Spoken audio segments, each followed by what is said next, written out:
सिकंदर के आक्रमण के समय लगभग समस्त उत्तर भारत धनानंद द्वारा शासित था। चाणक्य तथा चंद्रगुप्त ने नंद वंश को समाप्त करने का निश्चय किया।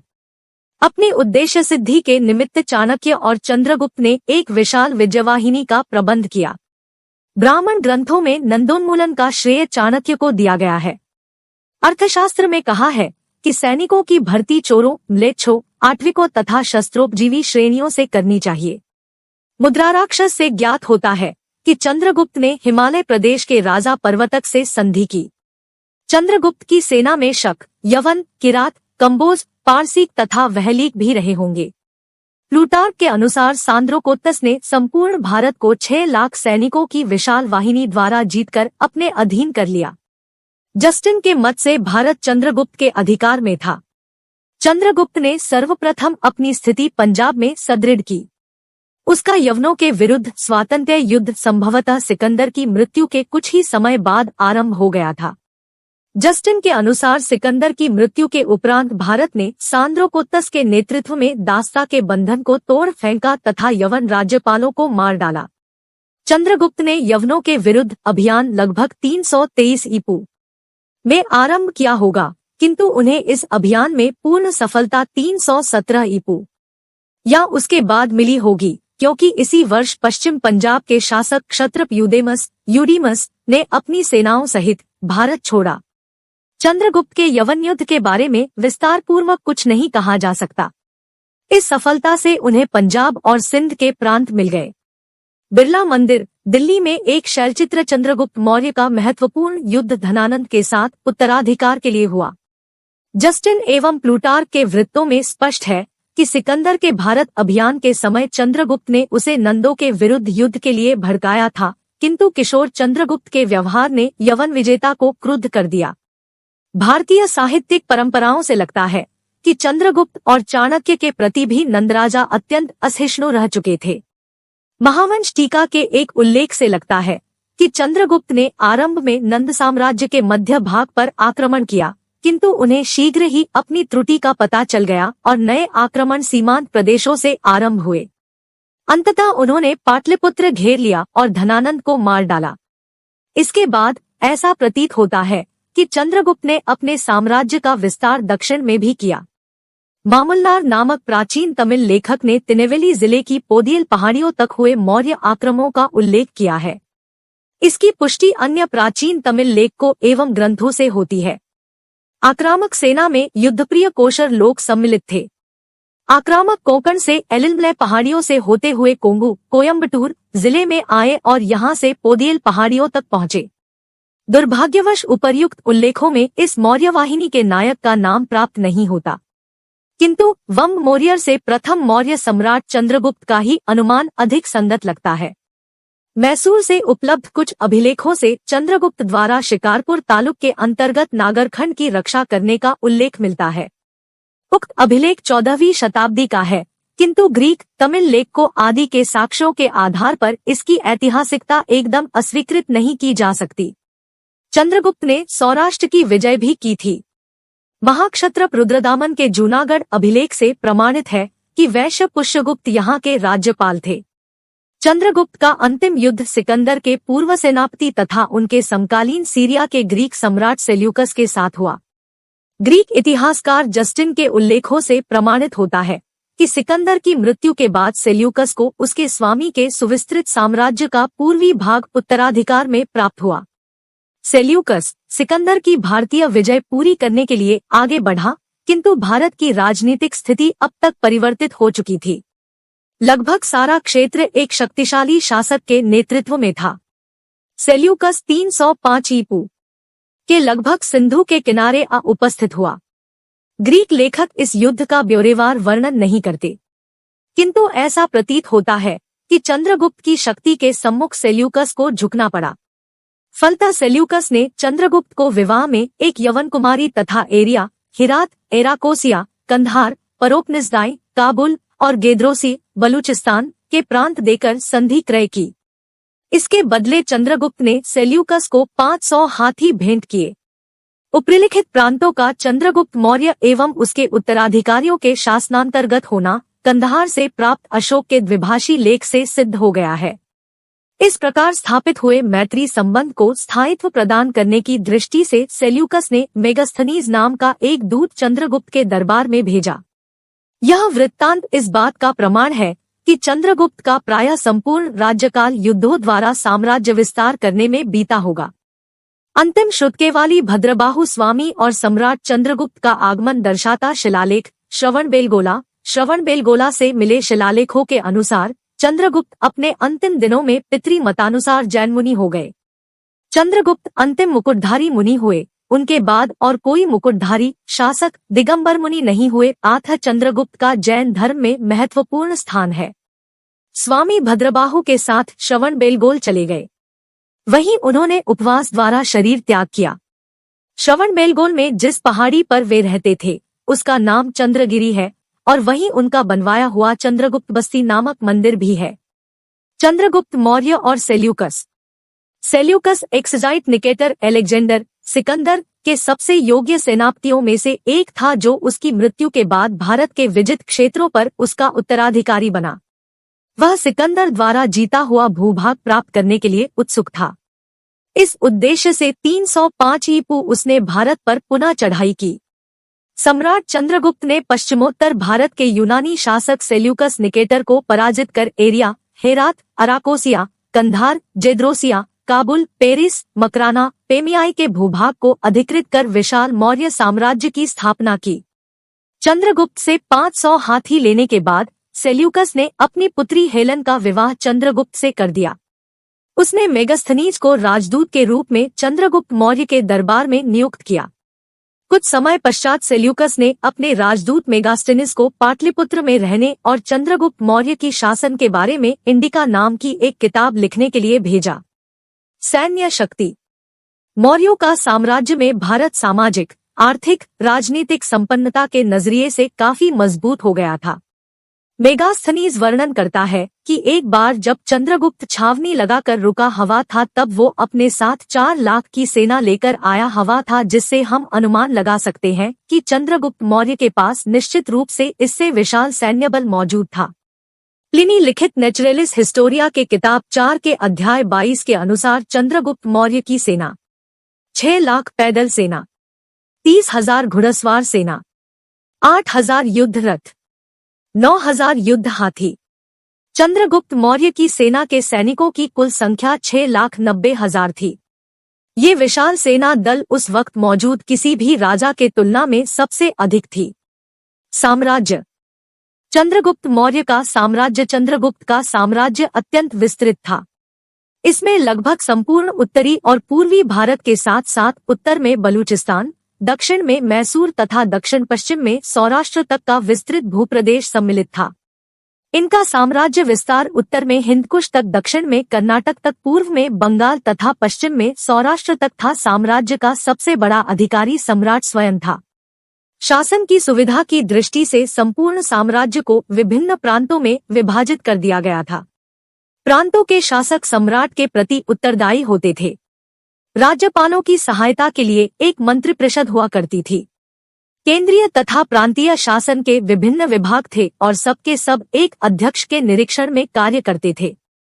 साम्राज्य के दूरस्थ प्रदेश सड़कों एवं राजमार्गों द्वारा एक दूसरे से जुड़े हुए थे। पाटलिपुत्र, आधुनिक पटना, चंद्रगुप्त की राजधानी थी, जिसके विषय में यूनानी राजदूत मेगास्थनीज ने विस्तृत विवरण दिए हैं। नगर के प्रशासनिक वृत्तांतों से हमें उस युग के सामाजिक एवं आर्थिक परिस्थितियों को समझने में अच्छी सहायता मिलती है।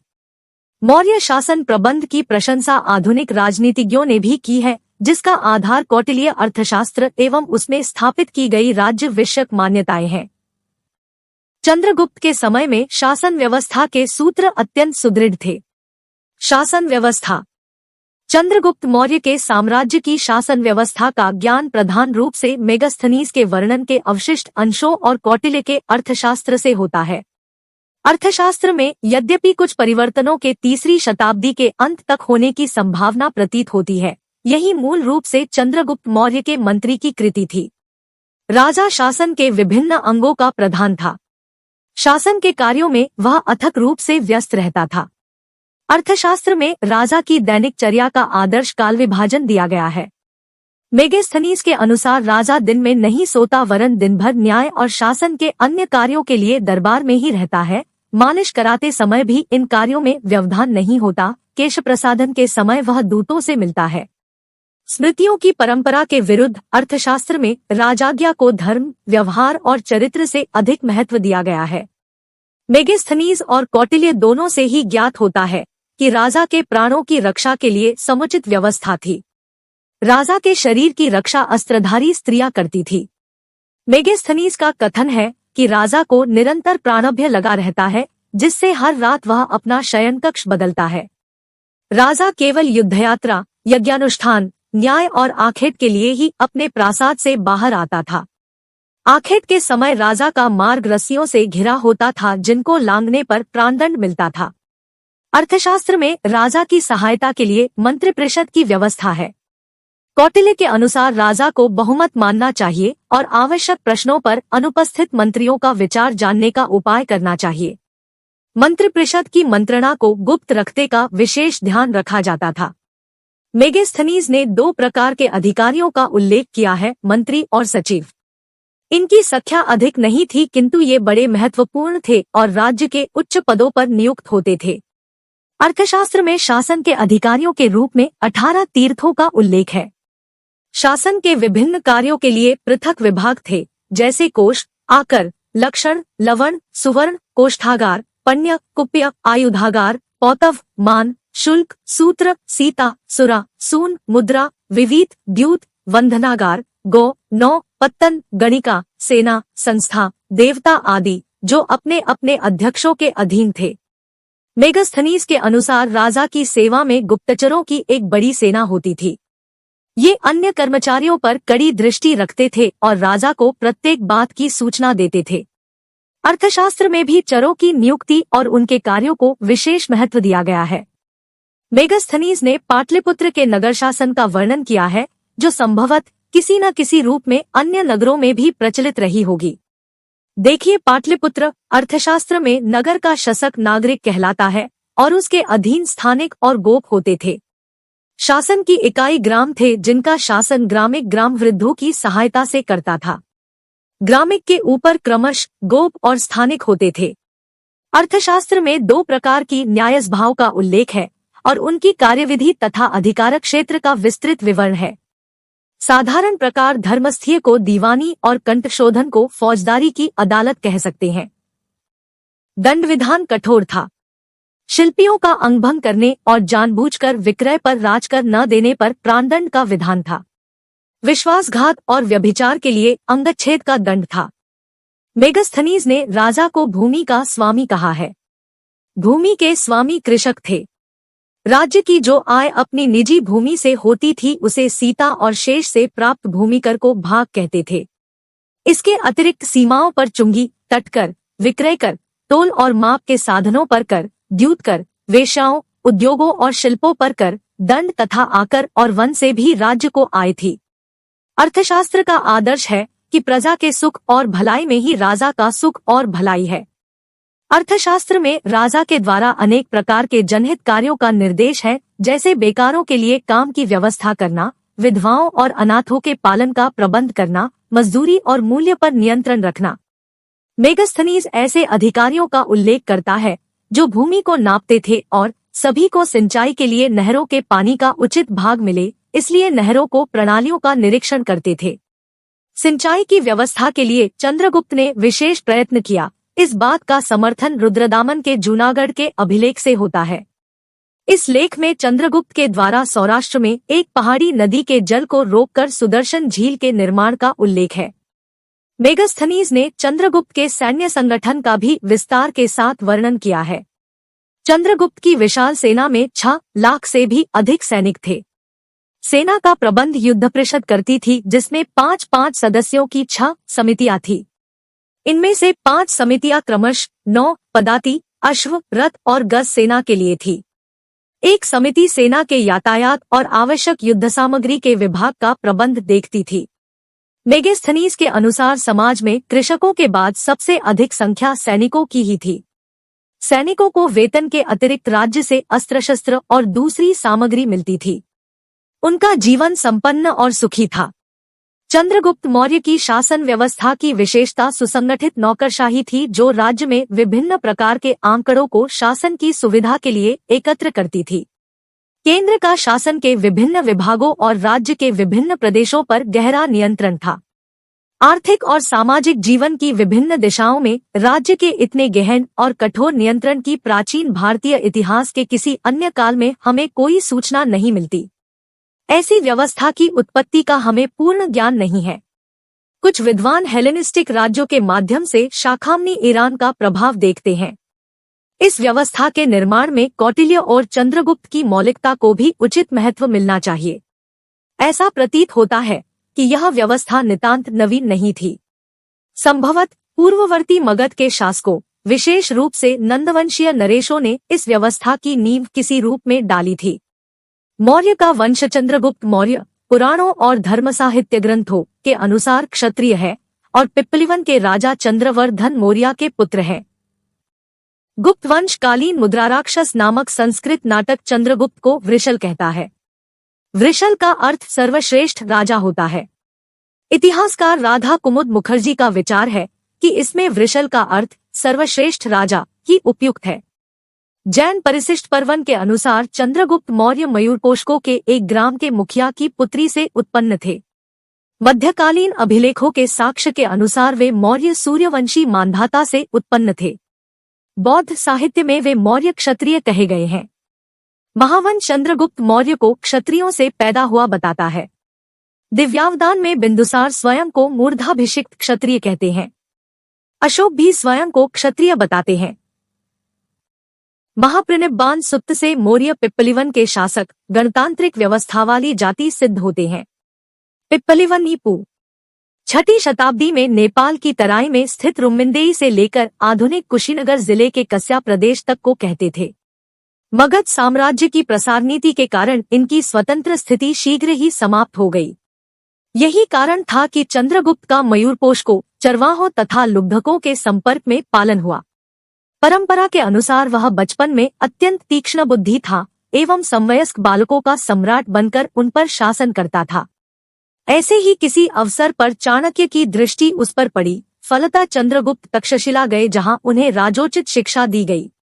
ग्रीक इतिहासकार जस्टिन के अनुसार सेंड्रोकोट्स चंद्रगुप्त साधारण जन्मा था। तेषां भावे मौर्याः पृथ्वी भोक्ष्यन्ति 27 कौटिल्य एवं चंद्रगुप्तमुत्पन्नम राज्यभिक्षति 28 हिंदी अर्थात दंतर इन नव नंदों को कौटिल्य नामक एक ब्राह्मण मरवा देगा। उसके अंत होने के बाद मौर्य नृप राजा पृथ्वी पर राज्य भोगेंगे। कौटिल्य ही मौर्य से उत्पन्न चंद्रगुप्त को राज्याभिषिक्त करेगा। बौद्ध ग्रंथों के अनुसार चंद्रगुप्त क्षत्रिय और चाणक्य ब्राह्मण थे।